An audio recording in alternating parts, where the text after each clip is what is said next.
Se débarrasser d'une émotion est-il la bonne stratégie? Bonjour, bonjour. Euh, Souvent, on me fait cette réflexion, qu'est-ce que j'aimerais me débarrasser de ces émotions? Qu'est-ce que j'aimerais ne plus être en colère? Qu'est-ce que j'aimerais ne plus vivre ça? Etc., etc. C'est pas la bonne solution. Euh, il y a une histoire d'accueil, il y a une histoire de lutte, il y a une histoire de ce qu'on nourrit. Mais surtout, il faut savoir qu'on est des êtres d'émotion, on est des êtres vivants, des êtres émotionnels. On a une intelligence émotionnelle. Si on fait taire nos émotions, on n'est que des robots. Et là, potentiellement, même une IA pourrait être plus douée que nous. Faire taire nos émotions pourrait nous faire devenir des sociopathes, voire des psychopathes. C'est pas forcément viable. Une émotion ne doit pas être refoulée, ne doit pas être tue et surtout ne doit pas être plus vécue. Elle doit s'exprimer, elle doit passer. Ce qui est important, c'est de ne pas rester bloqué dedans, de ne pas rester à stagner dans cette émotion. Quand vous avez une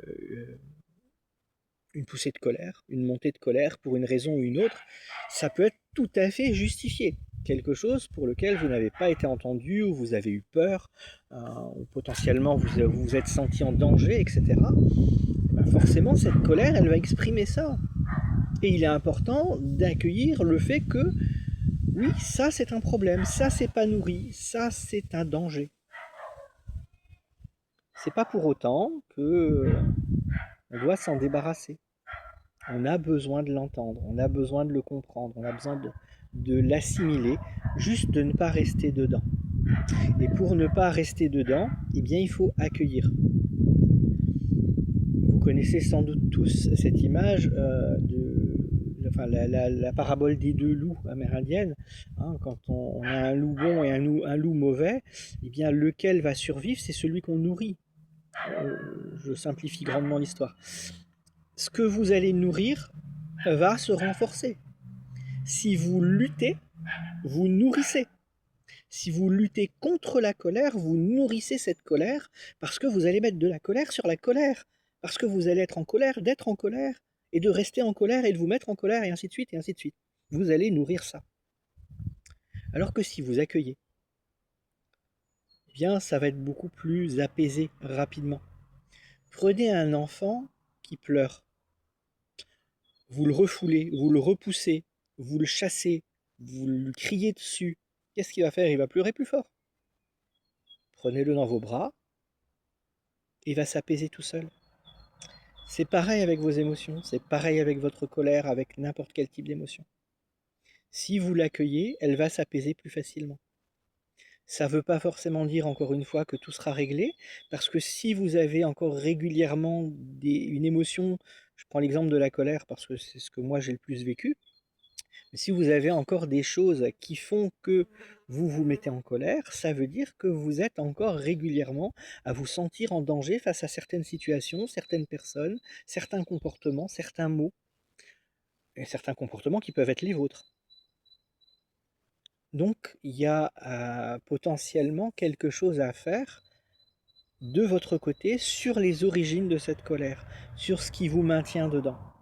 Et donc là encore, l'important, ça va être de trouver les points d'origine, comment ça s'est installé, comment vous avez appris à être en colère, comment vous avez décidé que c'était votre fonctionnement et votre manière de faire. Et quand ça s'est réglé, eh bien, l'émotion, vous allez pouvoir l'accueillir. Vous allez pouvoir dire, ok, ça m'a mis en colère.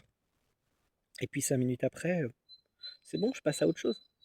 Il n'y a plus de raison d'être en colère. Il y a des raisons de la ressentir parce que dans la vie de tous les jours, même si tous nos problèmes, tous nos gros problèmes sont réglés, il y a toujours des choses qui vont potentiellement nous affecter émotionnellement,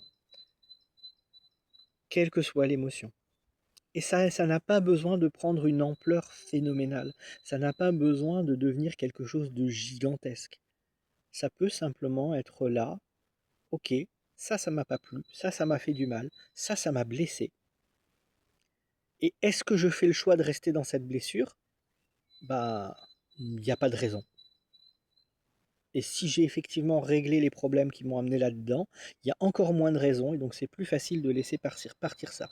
Ce qui fait qu'une émotion, souvent, en 2-3 minutes, elle s'évacue, elle se dissout. Si on l'a accueillie, elle se règle toute seule. Et plus encore, si dans une relation, on arrive à établir un vrai dialogue. Voilà. Je vous laisse là-dessus sur cette longue vidéo. À bientôt. Ciao, ciao.